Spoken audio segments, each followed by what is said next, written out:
Assalamualaikum warahmatullahi wabarakatuh. Balik lagi di channel Jalan Raya.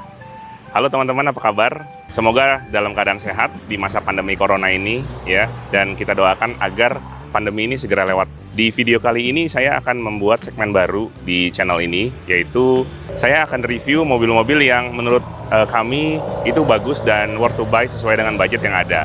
Oke, nah video pertama kali ini saya akan menunjukkan satu buah mobil ya yang mewah di zamannya, mungkin sekarang juga kalau menurut saya sih masih mewah ya. Dan ini menjadi daily driver saya yang menemani saya kemana aja, dan saya suka banget dengan mobil ini. Yuk kita lihat mobil apa ya. Mungkin sudah kelihatan mobilnya. Untuk lebih jelasnya kita simak sama-sama. Tapi sebelumnya jangan lupa tekan tombol subscribe channel Jalan Raya. Stay tune.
Ya, inilah Toyota Corolla Altis generasi kedua atau generasi Corolla ke-10 yang sudah facelift ya. Kalau bisa dilihat di sini ya, untuk model lampunya masih multi reflektor ya, cuman modelnya sudah lebih manis dibandingkan sebelumnya yang facelift. Ini versi faceliftnya, kemudian grillnya sudah ada krom-kromannya ya. Kemudian satu lagi fog lampnya sudah ada krom-kroman. Untuk tipe 18G ini menggunakan mesin 2ZR-FE dengan dual VVT-i dengan tenaga 140 PS pada 6400 rpm serta torsinya 173 Nm dengan menggunakan penggerak roda depan. Ruang mesin sudah dicat sewarna bodi. Kemudian kap mesin juga sudah dicat sewarna bodi dengan sudah memiliki peredam. Untuk fitur safety di sini juga sudah ada modul ABS-nya, ABS EBD untuk pengeremannya. Kemudian ke roda ya, velgnya ini ada palang 5 ya dengan profil ban 205/55 ring 16. Saya kasih tips di sini, ban mobil ini saya menggunakan Michelin Pilot Sport 4 ya, karena dalam penggunaannya saya yakin ban adalah satu-satunya komponen yang nempel dengan tanah. Hubungan kita dengan jalan hanya melalui ban ini. Jadi kalau misalkan ban yang murah-murah saya tidak rekomendasikan. Jadi minimal yang kualitasnya medium. Di spion sudah ada sennya, kemudian ada side body molding di pintu depan dan belakang. Kemudian untuk handle-nya sudah menggunakan keyless entry. Jadi kalau misalkan kita mau buka bawa kuncinya nggak usah menggunakan kunci. Kemudian untuk bagian door trimnya ya, bagian door trimnya sudah menggunakan wood panel ya.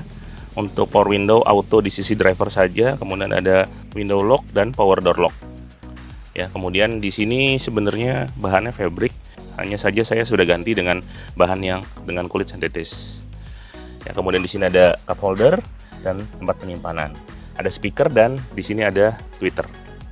Oke, kita masuk ke dalam. Oke, mobil ini sudah ada indikator alarm, kemudian ada spion, sudah retractable ya. Kemudian AC ya, bisa dibuka tutup. Kemudian di setir ya, setirnya ini masih menggunakan palang 4 ya. Ada indikator MID untuk mengecek MID-nya. Ya, kemudian setirnya ini sendiri sudah dilapisi kulit ya. Ini saya lapisi lagi dengan penutup, tapi di sini sudah ada jahitan-jahitan asli. Ya. Oke. Kemudian di sebelah kirinya ini ada tombol untuk audio steering switch ya. Dan untuk fitur safety sudah ada double SRS airbag di sebelah driver, di pengemudi, kemudian juga di sisi penumpang di atas AC di sini. Oke. Mobil ini sudah dilengkapi dengan engine start stop button ya. Jadi di zamannya ini sudah canggih ya. Kemudian kuncinya seperti ini ya. Jadi ini buka tutup, kemudian ini bisa buka bagasi. Dan ini untuk nyalain alarmnya. Oke, sekarang kita nyalakan saja. Nah, speedometer bentuknya seperti ini. Ini berbeda dengan bentuk yang sebelum facelift ya, Corolla generasi 10. Kalau sekarang ini kan generasi 10 tapi facelift ya.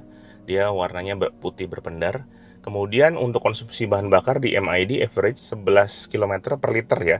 Jadi kalau menurut saya cukup hemat ya.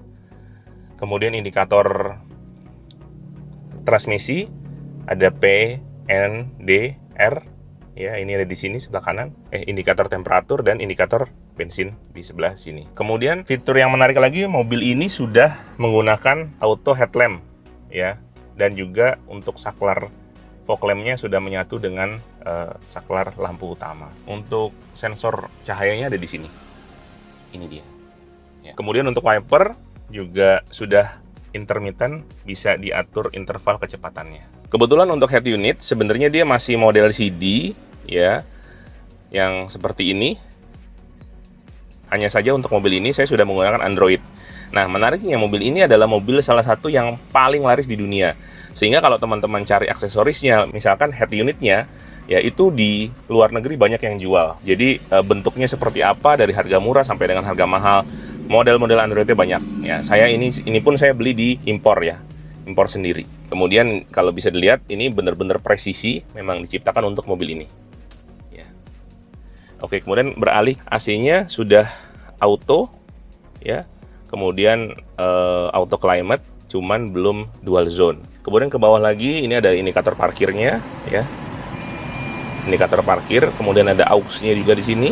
Kemudian di bawah ini ada asbaknya, kemudian ada lighter.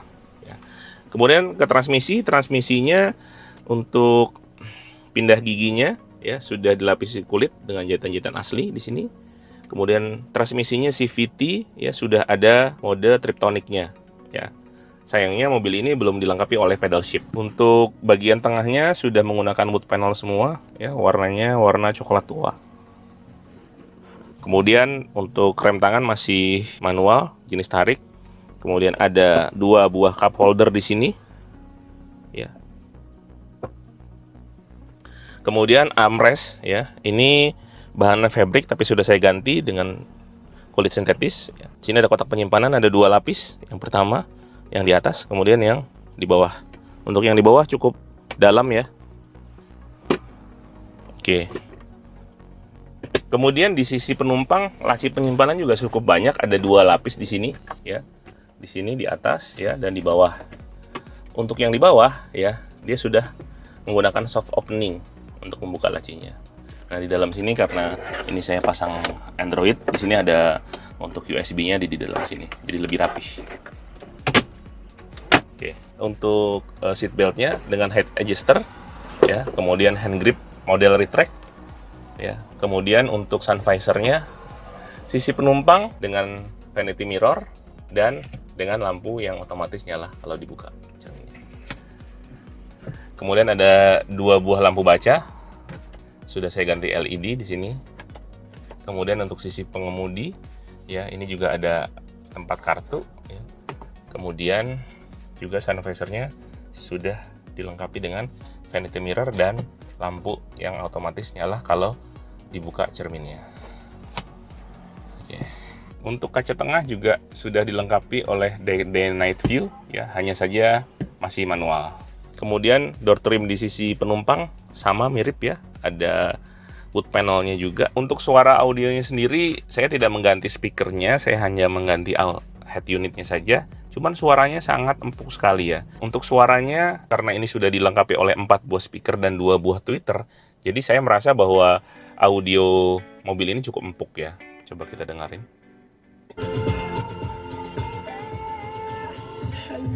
Nah, sekarang kita ke bagian belakang ya. Bagian belakang untuk door trimnya sama ya.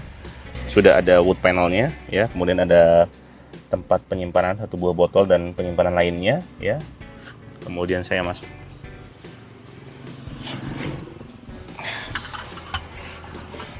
Ya, tinggi saya 175, jadi untuk posisi menyetir cukup pas ya, pas sekali ya. Kemudian di sini ada kantong penyimpanan ya, di sebelah kiri juga sudah ada kantong penyimpanan dan juga di sebelah tengah ada asbak ya.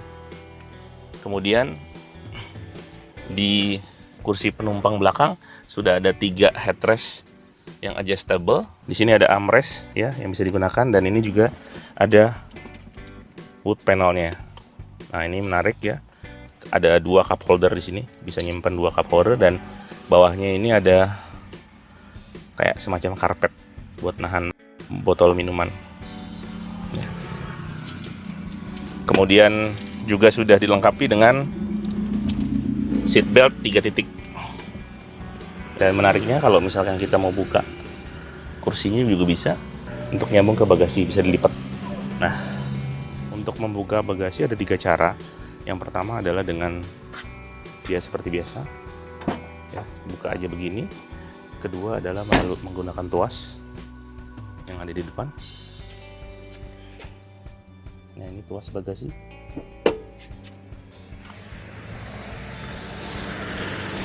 Terbuka ya.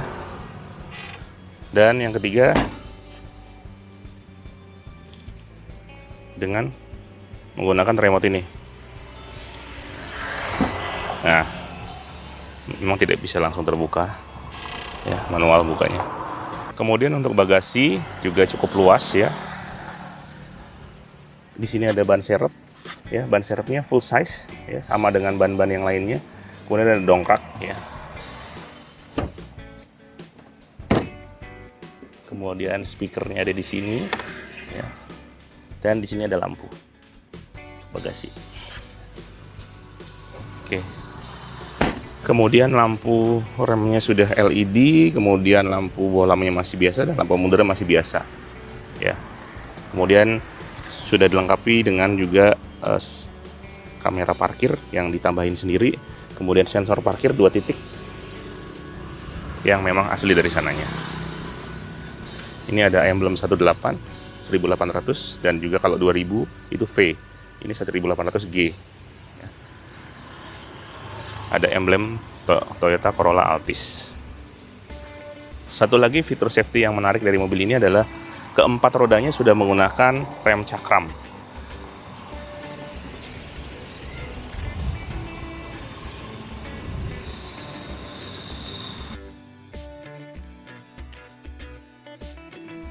Mungkin saya akan bercerita sedikit mengenai pengalaman saya pakai mobil ini selama beberapa tahun terakhir ya. Jadi ini pada saat saya mencari kendaraan, yang pasti saya ingin kendaraan yang reliable ya. Kemudian dia dengan bensin yang tidak terlalu boros ya. Kemudian nyaman dikendarai ya, perawatan juga nggak terlalu mahal ya. Nah, sampailah saya kesimpulan pada sedan ini. Ini bukan small sedan, tapi medium sedan. Ukurannya nggak terlalu kecil. Harga di tahun 2020 ini saya bisa bilang sudah sangat terjangkau. Harganya antara 100 sampai dengan 150 juta. Nah, itu tergantung kondisi ya. Dan kilometernya juga karena ini sedan yang bisa dibilang sedan premium ya, jadi mungkin yang punya dari baru ya, kilometernya nggak terlalu tinggi-tinggi banget ya. Nah, jadi buat teman-teman yang lagi cari sedan ya, kemudian nyaman, perawatannya mudah ya, bensinnya juga nggak terlalu boros, bisa coba Toyota Corolla Altis. Dan menariknya sedan ini ya dengan generasi-generasi setelahnya itu mesinnya masih sama, masih 2 ZFE ya, 2Z apa gitu ya. Jadi 1800 dual VTI. Mobil ini Altis generasi kedua yang facelift ya. Jadi kalau bisa dibilang generasi 2,5, atau untuk Corolla itu generasi ke-10 ya, tapi ke-10,5 karena ini faceliftnya. Nah, satu hal yang saya rasakan waktu awal saya menggunakan ini, ada masalah di kaki-kaki roda ya, itu bunyi ya. Tapi setelah saya ganti shock breaker ya, shock breaker yang original ya, maka bunyi-bunyi itu hilang, dan sampai saat ini itu nggak ada masalah lagi ya. Jadi bisa dibilang mobil ini aman deh, nggak terlalu bermasalah meskipun mobilnya sudah berumur ya. Mungkin tergantung kalau pemakai sebelumnya ya, mungkin teman-teman harus lihat dulu ya. Yang penting nggak bekas banjir, nggak bekas kecelakaan ya. Kendaraan ini saya sudah gunakan bolak-balik keluar kota ya, Jakarta Surabaya, dan alhamdulillah saya tidak merasa lelah untuk mengendarai mobil ini ya, karena posisi mengemudinya yang cukup ergonomis ya. Kemudian speednya untuk di Cipali ya nggak kalah lah dengan mobil-mobil baru ya. Untuk ground clearance-nya sendiri ini juga menurut saya cukup pas ya, untuk di daerah perkotaan maupun juga di daerah pedesaan, karena nggak terlalu pendek-pendek banget seperti mungkin rivalnya di generasi ini adalah Honda Civic ya. Kalau Honda Civic itu mungkin lebih rendah untuk ground clearance-nya. Kalau ini saya tidak merasakan adanya kendala ketika saya melewati jalan rusak ataupun jalan berlubang. Untuk bensinnya sendiri saya sudah sampaikan tadi di MID 111 ya, 11 km per liter ya, jadi nggak boros kan, nggak terlalu boros untuk mobil 1800 cc ya. Mungkin nanti suatu saat kalau teman-teman banyak yang nanya di mana sih saya ngerawat mobil ini, yang pasti satu hal, saya kalau beli mobil bekas biasanya tidak pernah merawat di bengkel resmi. Karena apa? Perbedaan harganya cukup jauh. Jadi saya punya langganan di salah satu pasar onderdil. Montir itu saya bisa bilang itu jago banget, bisa mobil apapun ya, khususnya Toyota. Dan juga di situ ada toko spare part ya, yang menjual segala macam onderdil ya, dan harganya murah. Kenapa saya bisa bilang murah? Karena saya sudah membandingkan juga dengan toko-toko yang lain ya, dan juga dia juga jual online. Mungkin demikian ya mengenai review dan ulasan mobil Toyota Corolla Altis generasi ke-10,5 ya, atau Altis generasi ke-2,5 ya. Dari saya juga testimoni owning experience seperti apa. Mungkin teman-teman ada yang punya budget sesuai dengan mobil ini, saya rekomendasi mobil ini ya. Mohon maaf kalau ada kekurangannya ya. Thanks for watching. Mungkin kalau ada teman-temannya juga sesama pemilik Altis mau komentar di bawah ya. Mungkin ada yang kurang yang saya sampaikan ya, silahkan di komen ya. Don't forget to like, comment, share, dan subscribe channel Jalan Raya. Terima kasih. Wassalamualaikum warahmatullahi wabarakatuh.